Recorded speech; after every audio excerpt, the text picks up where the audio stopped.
आज मी बनवणार आहे लहान मुलांसाठी व मोठ्या माणसांसाठीही अत्यंत उपयुक्त, हेल्दी आणि टेस्टी असं शेवग्याच्या शेंगांचं सूप। चला तर मग आपण बनवायला घेऊ। यासाठी मी 2 मोठे शेवग्याचे शेंगा चिरून त्याची साल काढून घेतलेली आहे। सूप बनवण्यासाठी थोड्याशा जाडसर शेंगा घ्यायच्या, ज्यामुळे त्याचा गर आपल्याला चांगला भेटतो। थोडीशी कोथिंबीर, पुदिना, लसूण, 2-3 हिरव्या मिरच्या आणि 2 टोमॅटो घेतले आहेत।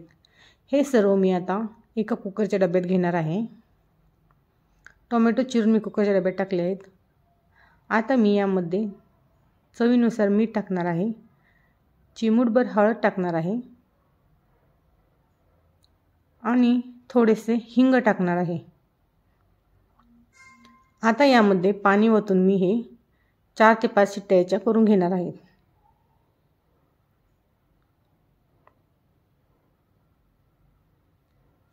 तुम्ही पाहू शकता आता हे शिजलेलं आहे। हे थंड झाल्यावरती याचं पाणी काढून हे टोमॅटो आणि शेंगा मिक्सरच्या भांड्यामध्ये मी काढून घेतलेले आहेत। आता याचा मी गर बनवून घेणार आहे। या पद्धतीने आपल्याला हे सगळं वाटून घ्यायचं आहे। आता मी एका ताटामध्ये जे उरलेलं पाणी होतं ते मी यात टाकून घेतलं आहे व हे चांगलं मिक्स करणार आहे। आता एका ताटामध्ये चाळणी घेऊन हे सगळं मी चाळून घेणार आहे। या पद्धतीने आपला सगळा गर हा चाळून घ्यायचा आहे।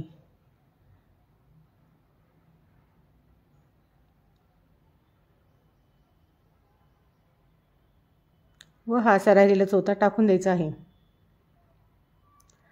एका कढईमध्ये मी 2 चमचे तूप घेऊन त्यामध्ये जिरीची फोडणी दिली आहे। जिरी चांगली तडतडली का आपलं घेतलेला पल्प आपण यात वाटायचा आहे आणि हे सूप असंच 10 मिनिटं उकळू द्यायचं आहे। तुम्ही पाहू शकता बिना कॉर्नफ्लॉवरचं ही सूप किती घट्ट झालेलं आहे। शेवग्याच्या शेंगा ह्या आपल्या शरीरासाठी खूपच हेल्दी असतात। शेवग्याच्या शेंगांमध्ये दुधापेक्षा जास्त कॅल्शियम आणि पालकपेक्षा जास्त आयरन असतं। त्यामुळे लहान मुलांनी तर ह्या सूप पिलंच पाहिजे, पण मोठ्यांनीही हे खूप उपयुक्त आहे। जी मुलं शेवग्याच्या शेंगा खात नाहीत त्यांना तुम्ही असं प्रकारे सूप बनवून देऊ शकता। हे सूप दिसायला जेवढं सुंदर दिसत आहे तेवढं चवीलाही छान लागतं। 10 मिनिटं उकळल्यावरती याला मी एका बाउलमध्ये काढून घेणार आहे।